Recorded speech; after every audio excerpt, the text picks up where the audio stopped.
My name is Jason and this is Monty. And today we're going to be doing our 38th sermon. It's going to be on mercy, and it's going to be called His Unlimited Mercy. So the title is a little cliche, but you know. So first, Psalm 136, verse number 1. Oh, give thanks unto the Lord, for He is good, for His mercy endureth forever. So that little snippet right there, for His mercy endureth forever, is repeated every time in every single verse, all throughout Psalm 136. After everything that Solomon says, because this was written by Solomon, after everything he says, it just keeps getting repeated. It's an amazing chapter. I recommend you go home and read it, or just look it up right now. New tab it. So moving on to Psalms 13, verse 5. But I have trusted in thy mercy, my heart shall rejoice in thy salvation. So really plain and simple right there. And then 2 Chronicles 6 and 14.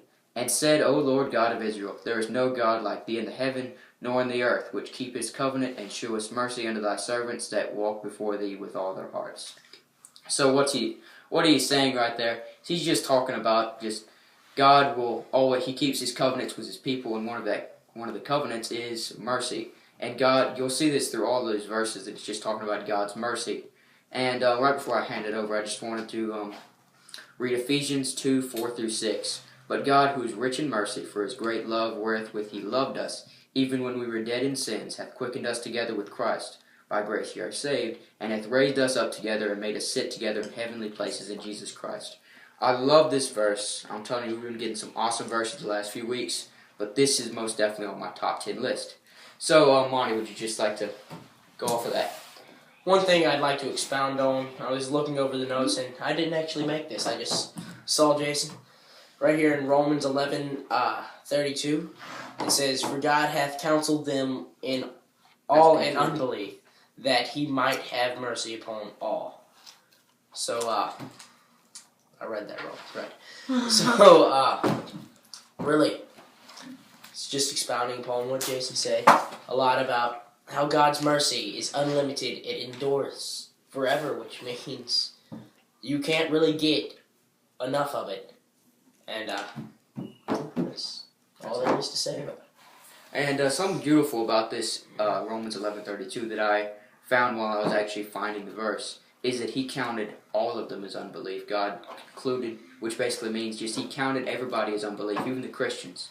If you believe that, He counted us all as unbelievers so that He could have the same exact mercy that He has on us to everybody in the world. He wouldn't be biased or have a certain favoritism towards us or the world. And that's an amazing thing that just, I can't think of anybody who would do that. And it's amazing. It just shows His love for us again. And I think His mercy is it's unreal. And I can't even wrap my head around it.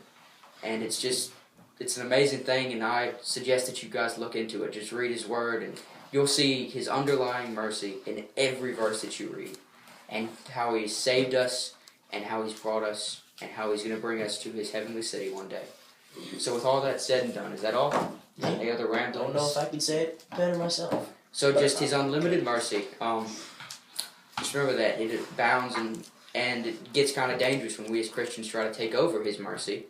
But I think that's something that we all have to work on, is not trying to take away His mercy from certain people or certain situations. And just let God be God, and let His mercy be His mercy, and not our mercy. That's why I could never be God, because I'm not a very merciful person. But that's just why I love it, because it's so beautiful. And just His mercy, just unlimited, just as the title states. So that's all finished, and we did it very well. And now we don't have a whole lot of photos today, but Sadie and Daniel did actually go to New York. They came back, everyone's safe and happy and talking about it. They had a great time. And so we may have some where we just talk about that New York trip in depth. So we'll see. And with all that said and done, my name is Jason, and this is Monty. Signing off.